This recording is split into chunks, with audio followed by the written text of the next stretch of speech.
Bonjour à tous. Nous allons essayer de corriger ensemble l'exercice de géométrie sur les patrons. Et on va se concentrer sur la correction de la réalisation du patron de cette première figure, qui est donc un prisme. Une base triangulaire, une deuxième base triangulaire, et toutes les autres faces qui sont des rectangles. Tout d'abord, rappelons-nous de la définition d'un patron. Un patron, c'est le solide que l'on a mis à plat. On a découpé le long de certaines arêtes pour pouvoir aplatir le solide sur le papier. On va donc essayer d'imaginer à quels endroits on découpe notre solide pour le mettre à plat. Ça, chacun peut décider. Moi, je vais vous faire une proposition. Je décide, moi, de couper mon solide sur cette arête-là et sur les arêtes ici et ici.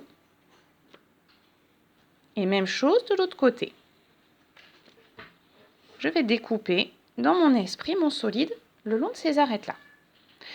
Je vous conseille, si vous n'êtes pas à l'aise pour visualiser les patrons, de commencer par faire un schéma à main levée, sans s'occuper des mesures réelles, sans s'occuper de faire des tracés à la règle, juste pour avoir une meilleure image du patron.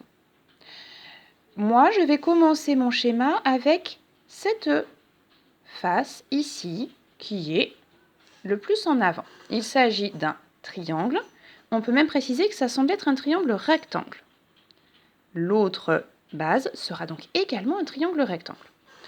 Je vais donc avoir un triangle rectangle. Ici. J'ai découpé le long de cette arête et le long de cette arête. Il n'y a donc pas d'autres faces qui vont venir s'accrocher là.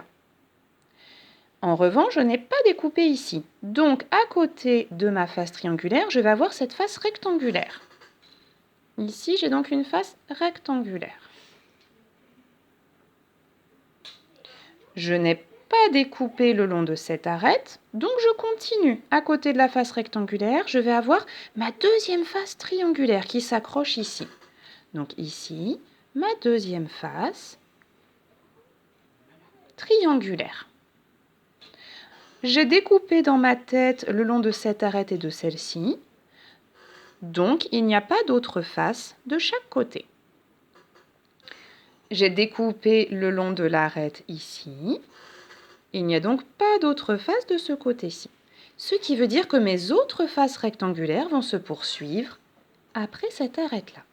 On a donc ici la face et on continue. On a une deuxième face rectangulaire qui se poursuit donc par ici. Et à la suite de cette face rectangulaire, on a la troisième face rectangulaire qui va donc venir continuer dans la suite. Maintenant, sur le schéma que j'ai réalisé, je vais noter les informations qui me sont données sur le dessin du solide. Qu'est-ce qu'on me donne comme information? On m'indique que toutes les largeurs des faces rectangulaires mesurent 2 cm. Donc sur mon patron, les largeurs ici vont mesurer 2 cm.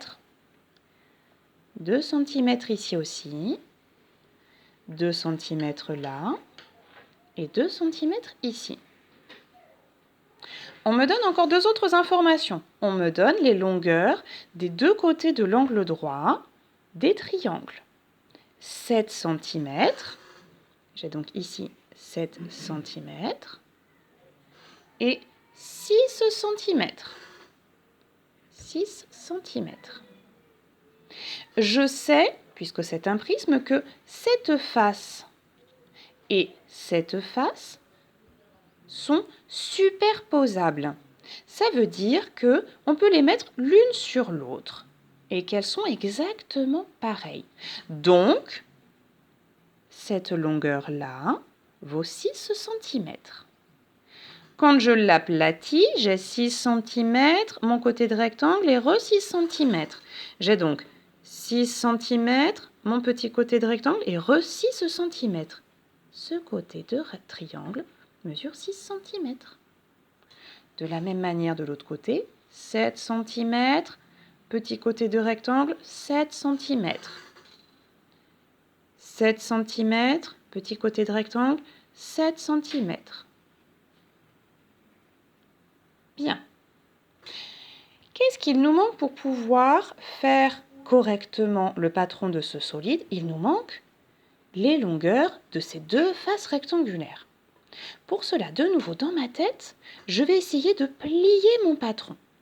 Si je plie mon patron, je vais le plier ici et ce rectangle-là va se relever. Ça veut dire que ce côté de rectangle va venir en contact avec ce côté de triangle.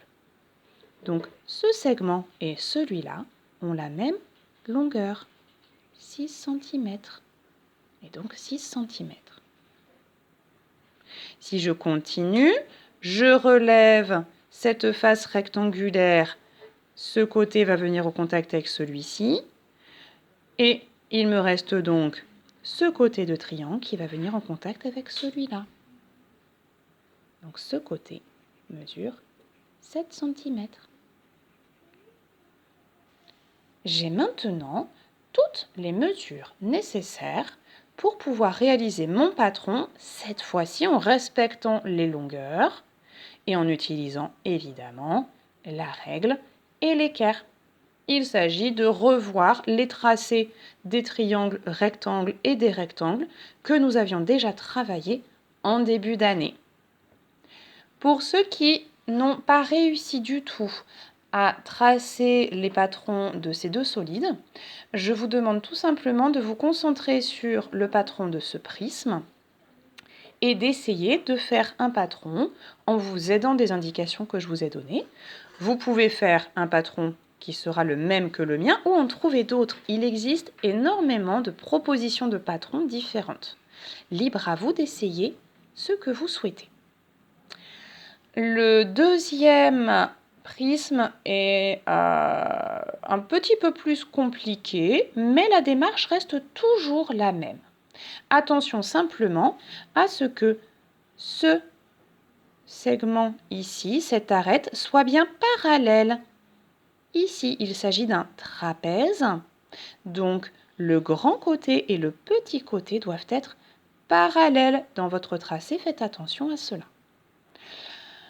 Je vais vous faire parvenir dans la journée une proposition de corriger pour ce travail de géométrie. Je vais également vous préparer pour jeudi prochain un nouveau travail dans lequel nous réviserons de nouveau les notions de patron avec les faces, différentes faces opposées. Continuez à entraîner votre esprit à visualiser les solides dans l'espace et nous entamerons également un travail sur les programmes de construction. Bonne journée à tous, je reste disponible si vous avez des questions et je vous souhaite une très bonne journée et une très bonne fin de semaine. Au revoir.